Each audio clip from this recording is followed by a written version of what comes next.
Hey, it's the MorrowMarriage podcast, guys, where it's real, raw, uncensored, and anointed. Prayer 5. Okay, today we're going to talk Somebody about when... has Jesus.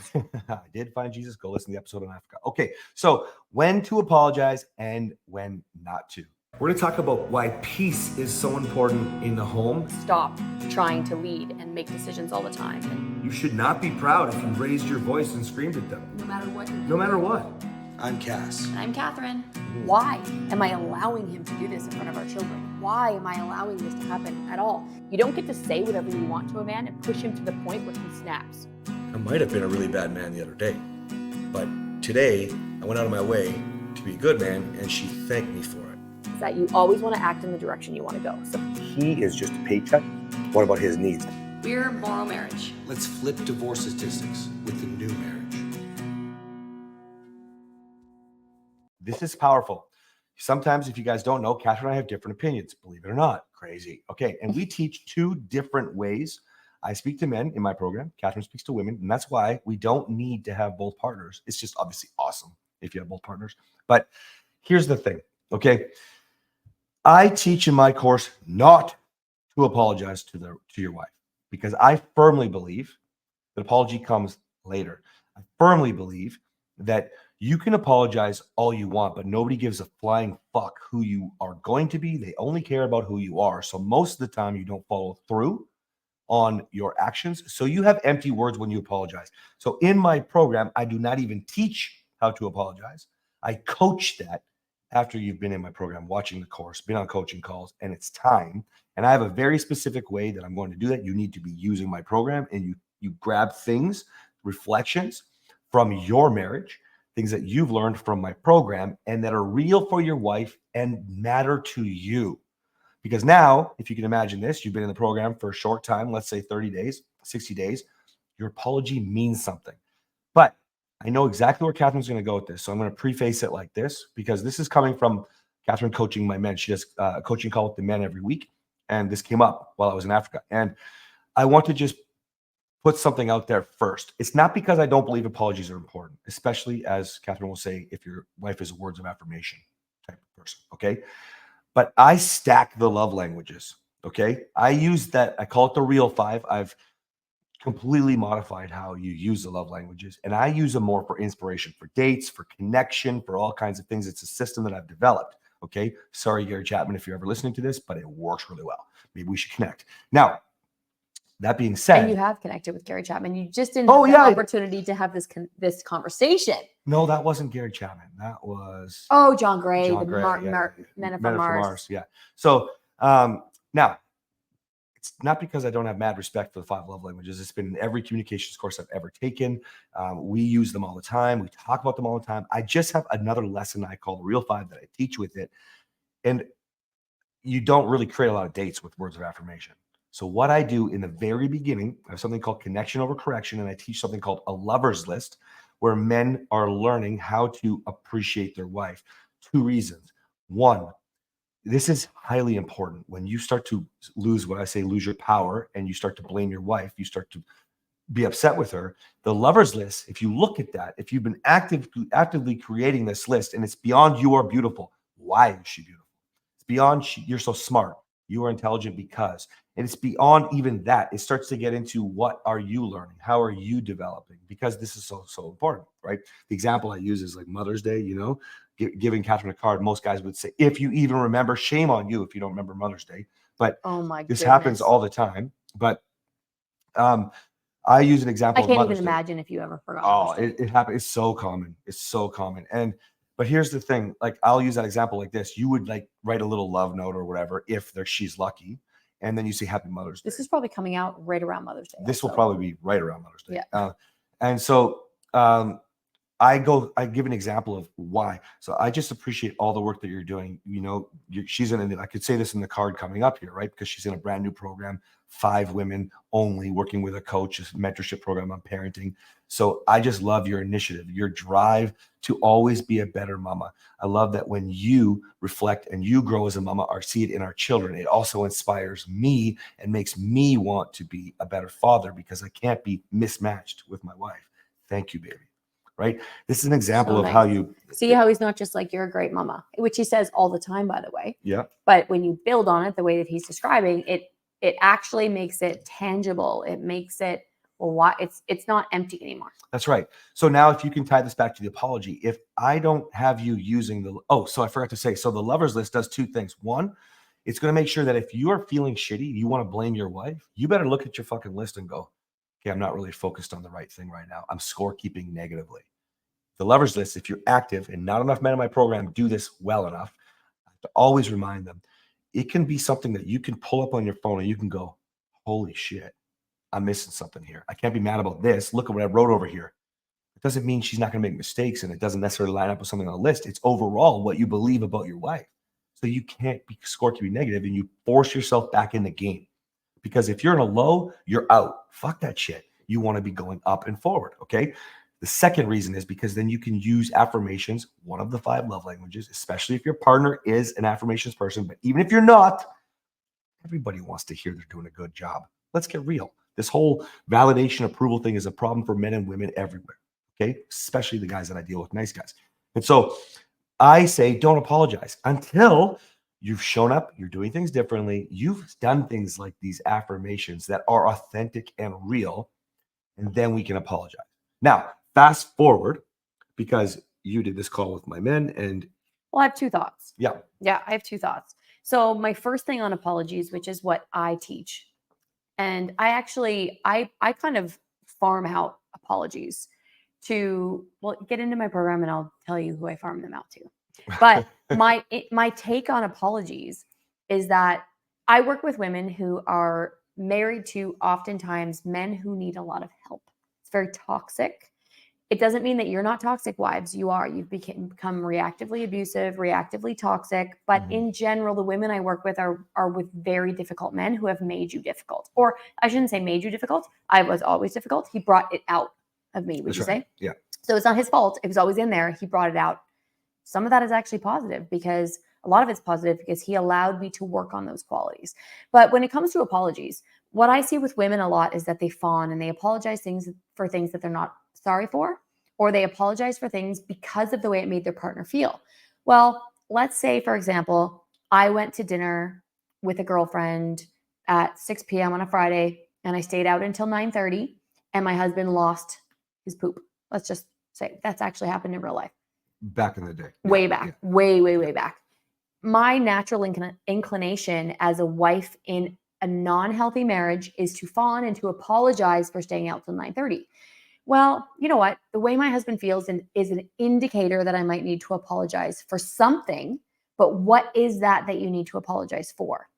What are you feeling internally that you should apologize for? Because when you think about, and again, I want to make sure that I'm talking to the people who are in a relationship with someone who they're fawning. So this is my first lesson, and you're fawning, or you are kind of like placating, people pleasing. You're just trying to make it okay, keep the peace. Yes. Okay. And you're apologizing for everything. You need to actually figure out, are you afraid of their reaction? Are you afraid of the consequences? Or do you feel bad for what you did?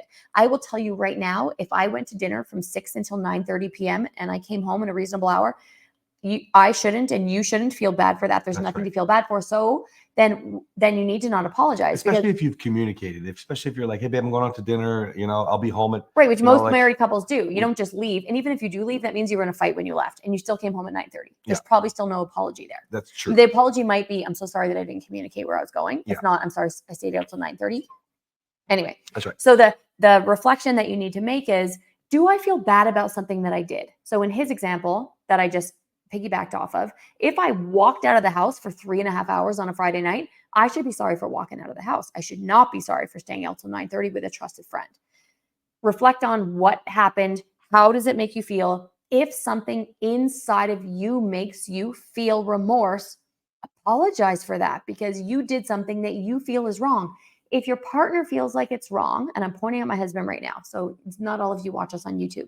If your partner feels like it's wrong, they feel hurt, that is, again, an indicator that there is something to apologize for. It doesn't necessarily mean that the action that was taken needs to be apologized for. That's right. You can't make the assumption that you need to be sorry for 9:30 at night. You can't make the assumption that it's the person you were with. You can't make the assumption that it was because you left at 6. You need to figure that out together.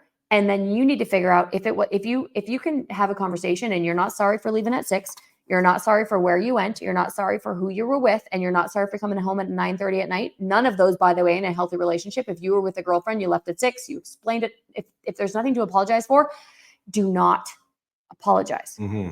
That's my first take on apologies, is when not to apologize, because as women, we often fawn. I know that there are men that fawn. That's not my specialty. My specialty is women that fawn. So Yeah, let me touch on that real quick before you go to your Yeah. second point. So, and men, I know that you're apologizing, you're begging, you're saying, I'm sorry, and you want to fix everything until you don't anymore. And quite often you get to this point, it's in the nice guy triangle that I always talk about, where you need her damn apology because she doesn't love you like you love her. And you do that because you don't feel good about yourself. And so, touching on what Kathryn said, you're not even actually sorry when you're apologizing. You just want to keep the peace, fawning. You're trying to make it okay. And so stop. you're not actually sorry for what you did because you haven't reflected on it fully, because you're apologizing out of fear, people pleasing, whatever. That's right. The second thing that I want to say about apologies, and this is something that it was a really beautiful conversation. So I coach the men 1 day a week. He coaches the women 1 day a week. And on the men's call, one of the men said, "Hey, Kathryn, I've been noticing that you've been encouraging us to apologize when Cass doesn't encourage us to apologize. And let me clarify that." And he said, "Do you think, number one, are you aware of your love language? And number two, do you think that you encouraging us to apologize to our wives is connected to you personally with your love language?" My answer was this. Number one, I am a words of affirmation person. I need to know beyond the shadow of a doubt that he's sorry and what he is sorry for. Point blank. And he does that for me because he knows that none of the other shit matters. I say shit because that's how important it is to me. I need him to apologize. I'm touching him right now because that's what he likes. He needs to apologize to me with words, very specific. So I said to this person on the call, I said, "Yes, you are right. I'm a words of affirmation person, and I need to hear specifically what you're sorry for. When I coach you on using words to apologize and to express yourselves vocally, it's because I never want to undermine my husband and what he teaches. I have the best marriage on the planet. You can compete with me if you want to, but I have the best marriage. You'll lose. You will lose, or maybe you can be tied, but I have the best marriage on the planet. And I'm not humble about saying that because we've worked so hard to get where we are. But he teaches things in a way that is absolutely correct. Nothing that I say undermines it. And so I think what the question was it sounded like what I was saying was undermining what my husband said. Contradicting, undermining. And here was my answer. So there are 5 love languages. Like he said, he calls it the real 5. In situations where men are getting on these calls, it's usually because they're watching the content, they're trying to implement, and they're not having as much success. So people that get on our coaching calls are the ones that have specific questions. There's a high percentage of people that don't ever see any of our coaching calls. They watch our course, and they have success, they save their marriage, they send a text message, thanks. And they write sometimes they write a review, and we never have to coach them because the content is that good. The people that get on the calls, however, they're doing Cass's content. So here's how I described it. There is a pool of things that Cass gets you to do when it comes to apologizing, when it comes to being a better person, being a better man. It doesn't mean that you're not using words and that you're not vocalizing. You are. What did you call it? Well, there's nice guy triangle. So if you're apologizing. No. How are you using words? Lover's list? Lover's list. So he's getting you to use words with, you're a great mama because you're taking this course and this is impacting me. And so there are words of affirmation there. It's not necessarily connected to an apology, because oftentimes when you're in a really toxic situation, your wife doesn't want to hear an apology. Why? Well, because you've apologized before and you haven't implemented it. That's right. So with Cass, what he teaches you is you use the other 4 love languages. And this isn't the way he would describe it. Remember, this is my description, my answer to the question, Kathryn, why are you telling me to go apologize? Well, because you're using Cass's methods. You're using the way that he uses words of affirmation. And then when it comes to an apology, if you can't be the man that you need to be, the apology doesn't matter. So the only love language that involves something that is verbal and vocal is words of affirmation. The other one is acts of service, gifts, quality time, and physical touch. Those 4 things are what a lot of Cass's program is built on. Yes, the lover's list is words of affirmation, but if you're doing everything else, if you're doing the lover's list, if you're doing all of the things that he teaches you, and your apology and you as a new man is not being accepted, just like he said, you stack the love languages. The last one to stack when it comes to an apology is apologizing after you've done everything below. Are you doing the lover's list, which is words of affirmation? It's just not in apology structure. Are you doing things for your wife that you know that she loves? Are you either touching her or not touching her? However he teaches it, it's a pool of love languages that when you implement those love languages that resonates with you and it's genuine to your heart with your wife's heart in mind, if that doesn't work, you know what that means? That means you need to go in with my method, which is words of affirmation, but I give words of affirmation in a very special way, but you need to be part of one of our courses to hear it. Now here, let me just touch on this because it's really important to understand. When you come to my program, I give you the why during the coaching. I give you a little bit of the why throughout the program. I'm sure it's the same with you. We don't have time. Some of these relationships are bad, separation, divorce, toxicity, abuse. We don't have time. You just need to simply follow the steps and we'll get through the why later. But let me give you the why on this, okay? As a man who's apologizing, if you are deep in what we call the nice guy, okay, the nice asshole, you've apologized like Kathryn said before. Your wife thinks you're changing for her. She does not believe your changes, which is where my description comes in. You must be following through before your words actually matter, okay? This isn't a long-term basis. You have just been in a rush to try to get everything to happen so fast, and you feel like your story is the worst, no matter who you are. It's an affair. It's a separation. We're fighting all the time. I'm scared to walk through the door. You think your situation is the worst. And it is the worst for you. For you, okay? But when you can remove the time frame, don't worry about it. And it is authentic when you apologize. I can't stress this enough. So many things you will not even have to address. When we talk about not having to address the past, you don't need to. You can just move forward, get to the good stuff. We mean it. It does not mean you won't. And those are where the apologies will come in. And sometimes if you've got a partner who just has struggling to communicate with you in a forward momentum, like getting to conversations, she's not accepting the changes, that's where the apology can really start to matter. Or when she starts to soften and feel safe with you and she starts to give some of the real pain, right? I used to say there was 6 types of sex, not 7, and fear sex wasn't even on the radar, okay? That's something that as I've been talking to men over the last year, I'm like, fear sex is a fucking problem, okay? That needed to be addressed with Kathryn. In the next stages of our marriage where we've become more and more intimate, especially physically intimate, that needed to be addressed. I don't know that I actually apologize for it. I think apologies always come up. You have. They just come up, and most times when you have all of the foundation, all of those foundational items of showing me that I don't need to be afraid. I'm going to use the first sex example. Doing things for me that allow me to feel loved. All of those foundational things. Then when he says, "I'm so sorry that I made you fearful of me if we didn't have sex," I believe it because you've done the rest. Yeah, but and see there again, that's another reason why you can't apologize. Like that's not it. That's not enough. What are you actually sorry for? I'm not sorry for making her feel that way. I actually sorry for being that way. I'm actually. Let me just rationalize this for you. It's hard for me because I'm a narcissist. I have to manage it. I don't understand it. I want to go immediately to, well, it's not my fault.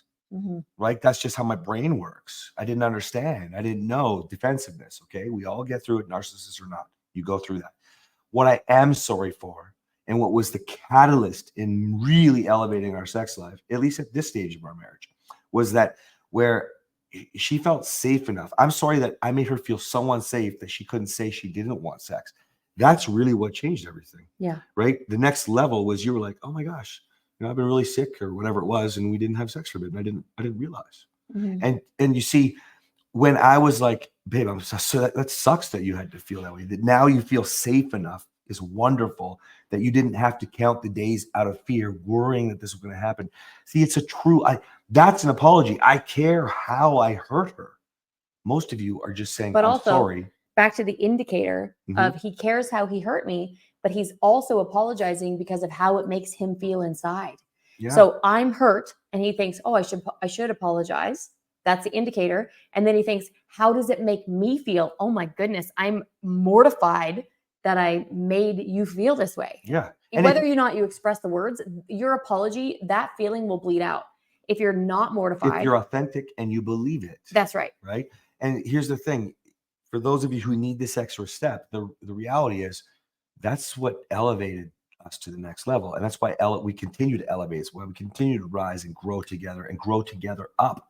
Okay. It's because those are authentic. That's real. And the only reason I can't do that with you in the beginning is because until you step out of this nice guy triangle and actually feel those real true feelings, meaning you don't go back into lows where you're like, fuck you, it's over, or I'm too scared to even initiate anymore. Like, your apology doesn't mean anything. You haven't changed yet. So I'm not saying you can't apologize, but you better get your ass in gear if you start apologizing, because you're going to run out of time the more you keep pushing her away. That's all. Anything else, baby? No, that's it. Okay, guys, if you could please leave a massive 5-star review for us.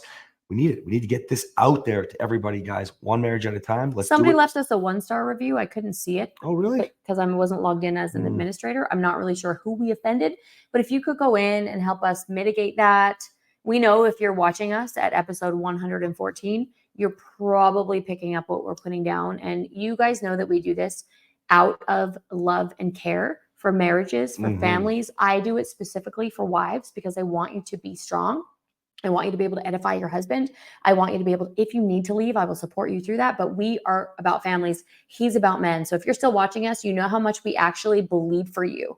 We do this. We expose the things that we've done wrong. We've exposed what we learn, and we teach you for free on this podcast because we don't want you to suffer the way that we suffered. And for as long too. Oh my gosh. We don't want you to. So please leave us a review. We genuinely, even if we haven't met you, which we've met very few of you, we love you. We have so much love for you. Please leave us a review. Love us back.